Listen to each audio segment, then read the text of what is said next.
Well, hi everyone. We are graphing reciprocal functions, and I've listed the parent function for reciprocal functions, f of x equals 1 over x.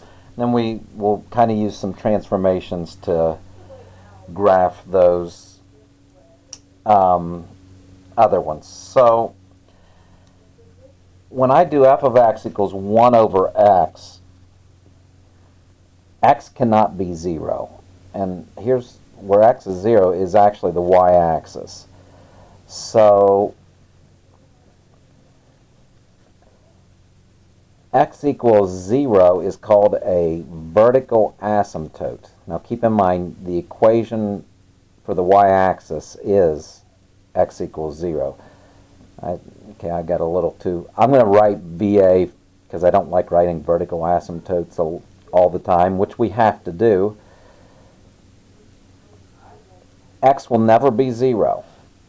And you're never going to be able to take 1 divided by... There's not a number that you're going to be able to divide by so that you get 0. So y equals 0 is the x-axis.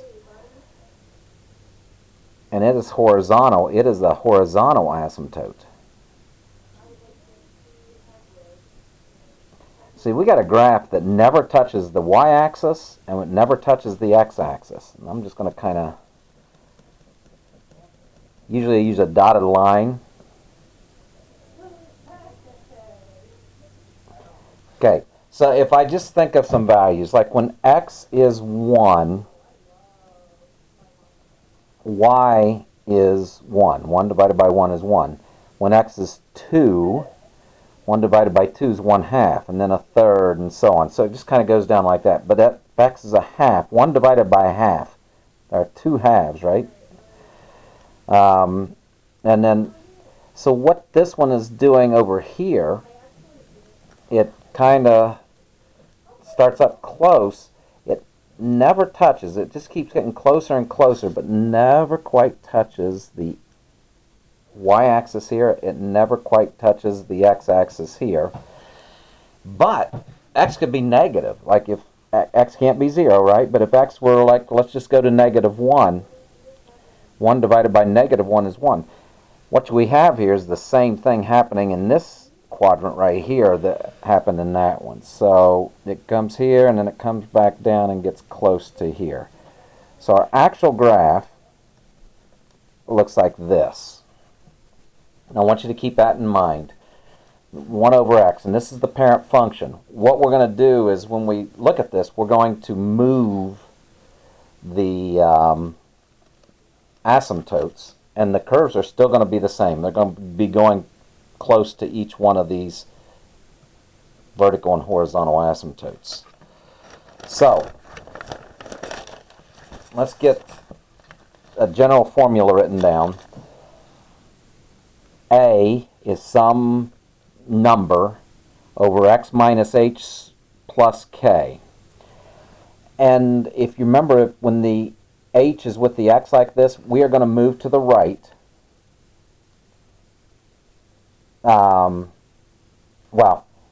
it moves left h units. It goes the opposite of what it is if it's minus h. So the vertical asymptote will be moving h units to the right. And I'm going to change that. Hopefully you didn't write down left yet. But the vertical asymptote moves h units to the right. That's after the minus. And it moves k units up. Okay, so we're going to, when we graph these, we are going to place the vertical and horizontal asymptotes according to our formula, what we learned there.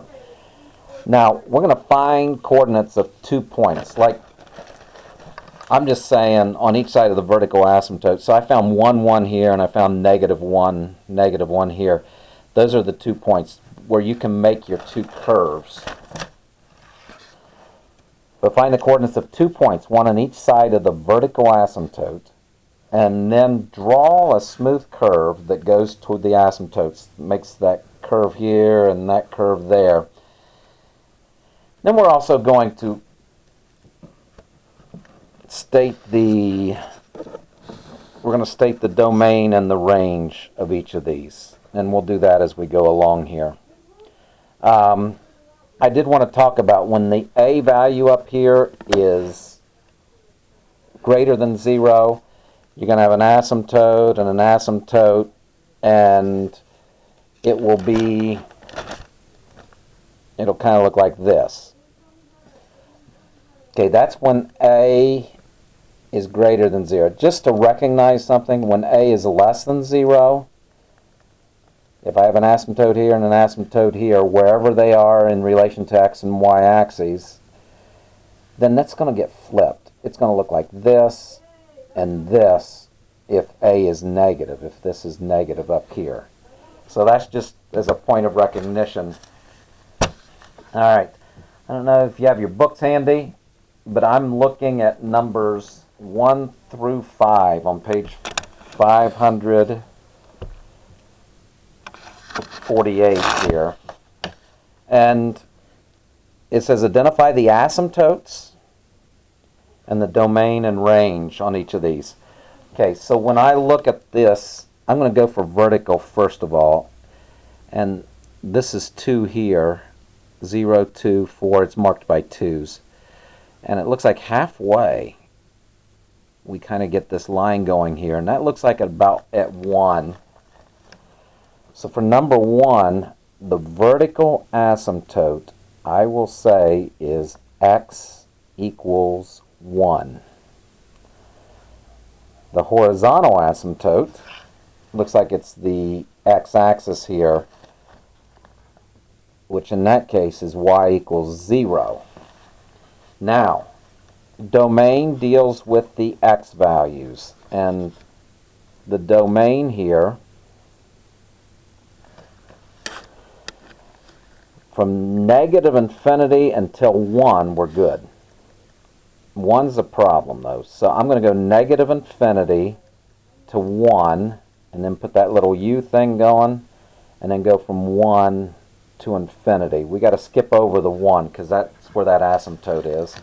And if you'll notice, 1 makes that denominator 0. I didn't even see the formula there. And then the range,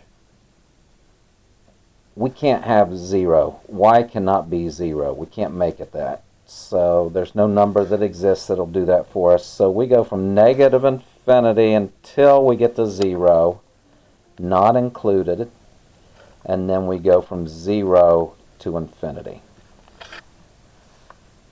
Okay? Let's do the same thing for number 2. All right. On this one, the domain, I like to look for this. This is going by 2's again, and it looks like it goes on that first line, which is negative 2. Not domain. Let's talk vertical asymptote first. X equals negative 2 is a vertical asymptote. Even though you don't see it, usually I'll draw a dotted line if I'm graphing. And this time it looks like we have to go up to 1 here. So I'm going to go with a horizontal asymptote. And the equation of that is going to be y equals 1. The domain, x can't be negative 2, because that is a vertical asymptote. That's a no-no. So let's go from negative infinity to negative 2. And then let's pick up at negative 2 on the other side of negative 2 and go to infinity. Negative 2 is not included.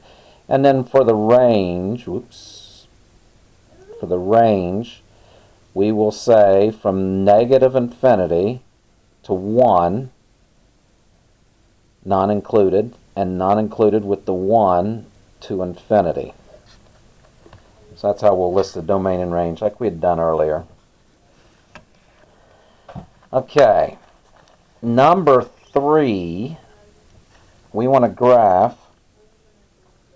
Okay, tell you what, I'm going to put the graphs on the next video.